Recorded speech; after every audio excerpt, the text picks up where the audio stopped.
Els experts diuen que no existim, que només som turistes. Ens confonen amb la gent que va amb mitjons i amb xancletes o dels que fan viatges organitzats a l'estil «si avui és dimarts, això deu ser Praga». Però bé que existim, parlen de nosaltres a les jornades d'experts en màrqueting. I els cellers, però, no ens pregunten, no ho han fet mai i n'hem visitat una 50ena de tot el món. Enoturista, reivindica't!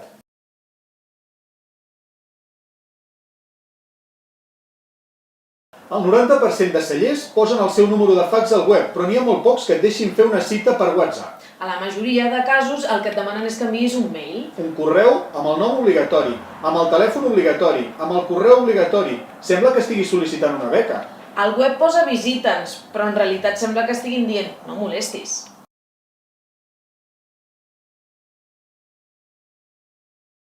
Per reservar una taula en un restaurant n'hi ha prou en fer-ho per internet o per telèfon. Hola, vull una taula.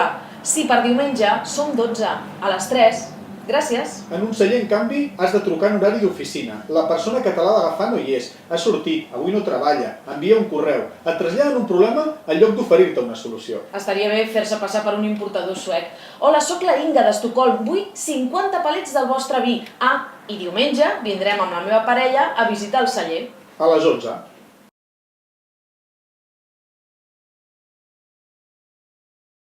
Si compres un producte, posem el cas a Amazon, t'envien com a mínim 5 correus. Ja l'has comprat, t'arribarà aviat, ja l'has rebut, què t'ha semblat, continua comprant. En canvi, un celler t'envia la confirmació per mail tranquil·lament, només fa la visita si omple el grup i tampoc t'acaben d'explicar com serà la visita. Estaria bé que ens ho detallessin més. Per exemple, poseu molt de vi o el normal? Poseu un pica-pica com Déu mana o palets de pa del Mercadona. I les racions són per ocellets o són per persones?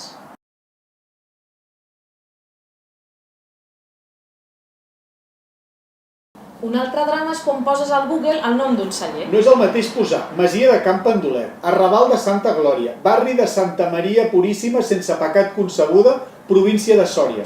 Alguns cellers t'envien les coordenades, però només som enoturistes, no som sapadors de l'exèrcit.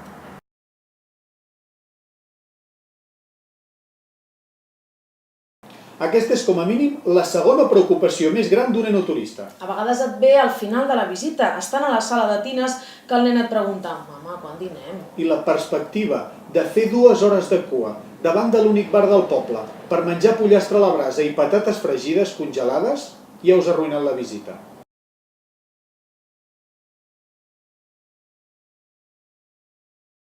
Són catedrals del vi, però el dia del senyor, tancades. Hi ha vegades que fins i tot tanquen les pròpies oficines de turisme dels pobles. I costa fer plans de dissabte de diumenge si et quedes penjat durant tot el dia o si només obren els dematins.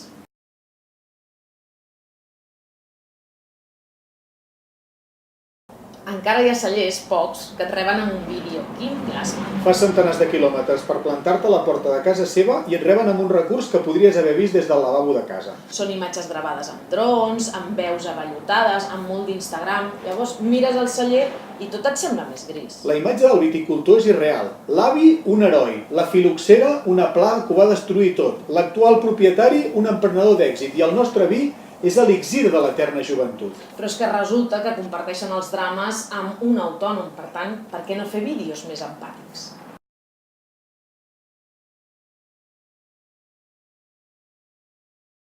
Confesso que no sé què és la fermentació malolàctica. Ens l'han intentat explicar 40 vegades, però és que no ens interessa. Ens agraden més les històries humanes, que un professor d'economia deixés de fer classe per posar-se a plantar vinya, o que es descobrís per atzar un secret increïble. O que un noi s'hi posés perquè algun familiar s'ha mort de cop, o fills que recuperen el negoci dels avis i que els pares no l'havien ni tan sols tocat. Més Falcon Crest i menys tanins.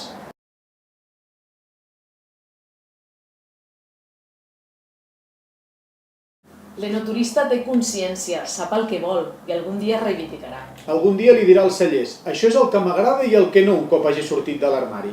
I algun dia, no gaire llunyà, preguntarà a qui se li va acudir visitar vinyes amb Segway. I en aquest cas, trucarà un advocat i li dirà, escolti, saps si en aquest cas el Constitucional ens empara?